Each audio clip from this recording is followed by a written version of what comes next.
जी जेके पहिरीं असां हिननि जी ग्रेवियंस हुई त असांजी क़यादत ते नोटिस वरितो ऐं उन रोड खे शिफ्ट करायो आहे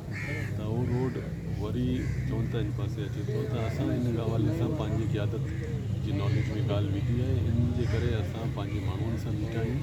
ऐं पंहिंजे माण्हुनि जी नुक़सान असां या पार्टी जो वतीरो ऐं तरक़ी ॾियणु माण्हुनि जो पार्टी जो विजन आहे माण्हुनि खे तकलीफ़ या नुक़सान ॾियण जो पार्टी जो इन हवाले सां इहा मूं ॻाल्हायो बि आहे डी सी साहिब चयो हीअ सिर्फ़ु हाणे जेके सॉइल टेस्टिंग जे लाइ मिटी खणनि पिया इमेज लाइ ऐं इन हवाले सां असांजे स्टेक होल्डरनि जल्दी इनशा सी एम साहिब असां पंहिंजी ग्रेवियंस अवां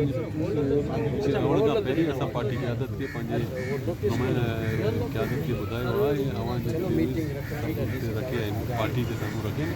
असांजी इहा कोशिशि आहे जेके मंदिर जे माण्हुनि जी प्रवासियुनि जी जेकी ख़्वाहिश हूंदी उन मुताबिक़ रोड खे ठाहींदासीं ऐं रोड जेको इहे चवनि था माण्हुनि जी शिकायतूं आहिनि तहफ़ुज़ात आहिनि उन्हनि खे दूरि कंदासीं इनशा ऐं उन्हनि खां